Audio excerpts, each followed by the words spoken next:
the lecture quickly introduce myself. My name is Neha and today discuss about fundamental of soil science. आज का topic है minerals weathering, types of weathering.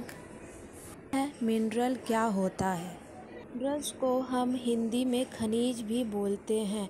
Minerals earth crust में मिलने वाला inorganic solid मास होता है जो chemical और सॉइल पार्टिकल के एग्रीगेट्स से बनता है, जिसे हम मिनरल्स बोलते हैं। जब मिनरल्स बिल्डअप होता है तो जियोलॉजिकल प्रोसेस के थ्रू तो उसमें इन्वॉल्वमेंट होता है वाटर, टेम्परेचर और प्रेशर का, और मैंने इसका एग्जाम्पल भी दिया है सिलिकेट एंड डायमंड। चलिए जानते हैं प्रॉपर्टीज़ ऑफ मिनरल्स के बारे में। सबसे पहले है कलर। अलग अलग मिनरल्स को अलग अलग कलर होते हैं जिसमें हम उसे इजीली रिकॉग्नाइज कर सकते हैं, जैसे कि सल्फर और पायराइड दोनों का कलर सेम होता है। दूसरा है एस्ट्रिक, उसे हम धारियाँ भी बोलते हैं। जब मिनरल को रफ सरफेस पर घिसते हैं तो उस पर कुछ स्ट्रिक या धारियाँ आ जाती है। उस धारियों के कलर से हम उन मिनरल्स को पहचानते हैं, जैसे कि हेमेटाइट रेड कलर। तीसरा है फ्रैक्चर और क्लेविंग। जब मिनरल्स को ब्रेक करते हैं तब वो कैसे ब्रेक होता है या फिर ब्रेक होकर कैसा सरफेस देता है, उस बेसिस पर हम मिनरल्स को क्लासीफाई करते हैं, जैसे कि smooth surface, uneven surface, rough surface etcetera. बात करते हैं हार्डनेस के बारे में। किसी भी मिनरल्स को ब्रेक करने पर उसमें कितनी रेसिस्टेंट है उसे हम हार्डनेस कहते हैं। जैसे हम मोर स्केल में मेज़र भी कर सकते हैं। इनके एग्जाम्पल हैं टाल्क, और इसकी हार्डनेस होती है 1, जो सबसे कम है, और सबसे ज़्यादा स्ट्रॉन्ग है डायमंड, इसकी हार्डनेस 10 होती है।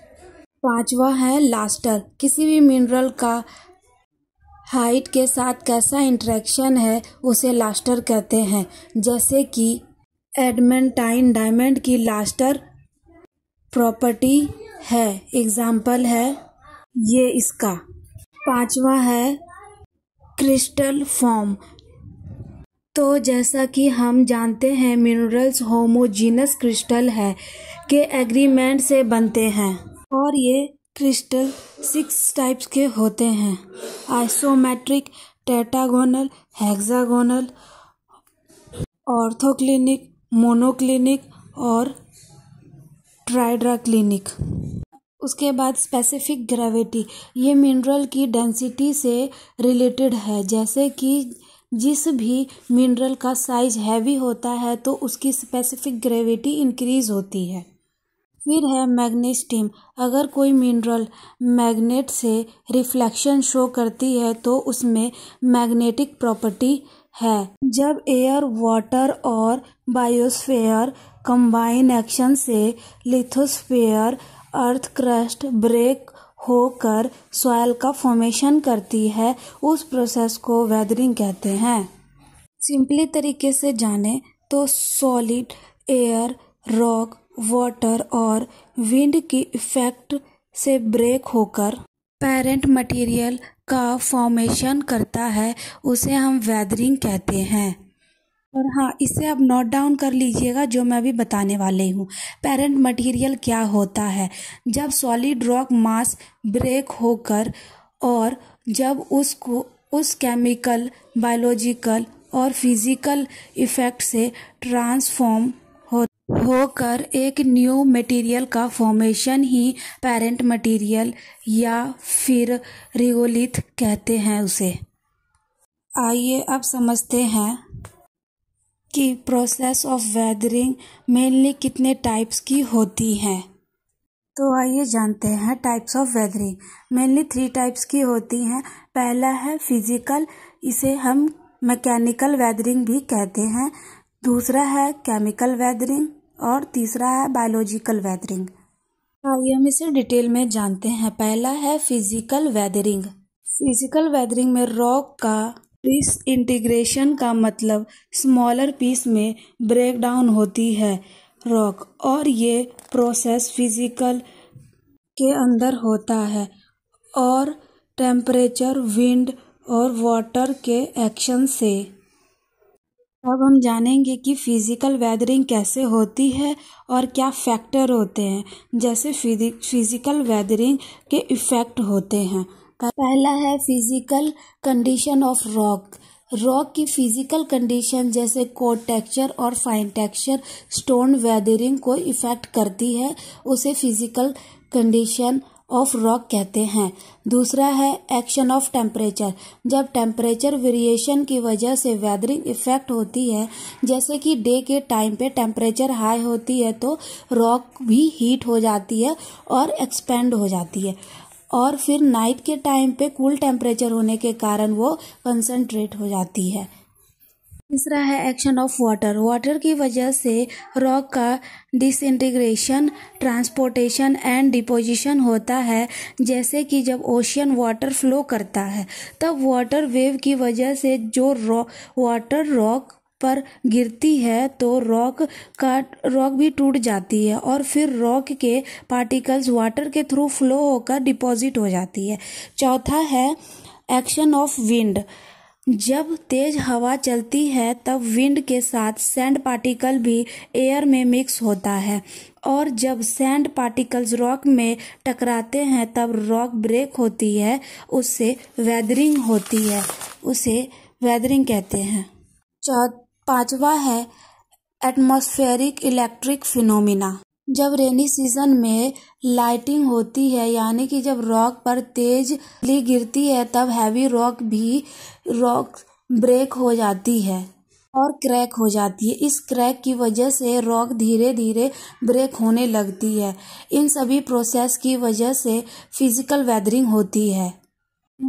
केमिकल वेदरिंग के प्रोसेस पे उससे पहले जान लेते हैं फिजिकल वेदरिंग क्या है। यूजली जब रॉक्स की सरफेस पर होती है, इसमें न्यू मटेरियल का फॉर्मेशन होता है, उस प्रोसेस को डिकम्पोजिशन भी कहते हैं। पहला है हाइड्रेशन। इस प्रोसेस में वाटर रॉक मिनरल के साथ रिएक्ट करता है, तब रॉक वाटर के साथ रिएक्ट करती है, तब रॉक में स्वेलिंग आ जाती है, तब रॉक सॉफ्ट हो जाती है और फिर ब्रेक हो जाती है। जैसे जब कैल्शियम सल्फेट और वाटर मॉलिक्यूल हो जाती है और फिर ब्रेक हो जाती है। जैसे जब कैल्शियम सल्फेट और वाटर मॉलिक्यूल के साथ रिएक्ट करती है तो न्यू मॉलिक्यूल का फॉर्मेशन होता है, उसे हम जिप्सम कहते हैं। दूसरा है हाइड्रोलाइसिस। ये केमिकल वेदरिंग का सबसे इम्पॉर्टेंट पॉइंट है। जैसे कि इसके नाम से शो हो रहा है कि हाइड्रोलाइसिस नेम वाटर का ब्रेक डाउन होना, इसमें वाटर आयरन भी ब्रेक हो जाती है, जैसे H+ आयरन और OH- आयरन। तीसरा है सॉल्यूशन।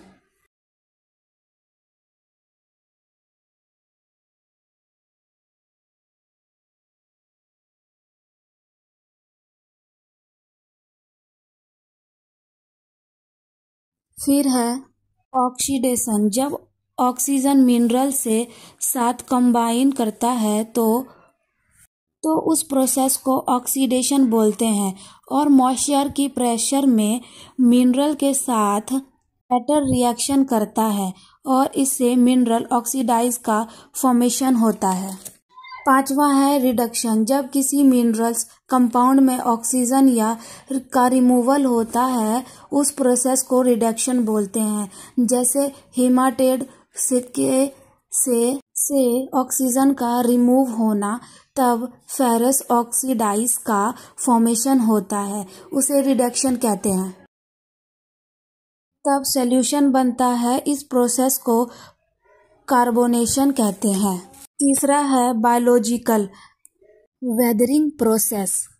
इसको एनिमल और प्लांट से रॉक और एनिमल डिकम्पोजिशन और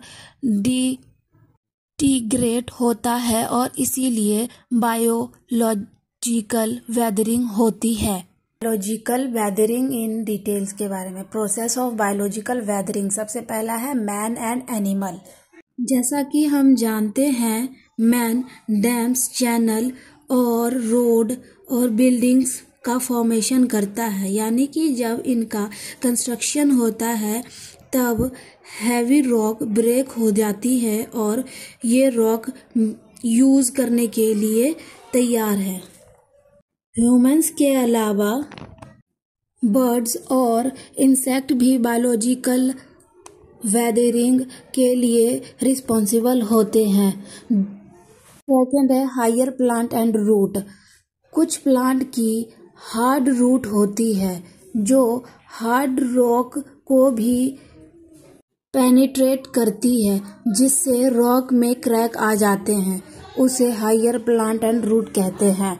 तीसरा है माइक्रो ऑर्गेनिजम्स, जैसे कि मोजेसिस, बैक्टीरिया और फंगाई रॉक में ग्रोथ करती है, जिससे रॉक का डिकम्पोजिशन होता है। मिलते हैं एक नए वीडियो में एक नए टॉपिक के साथ। तब तक के लिए धन्यवाद।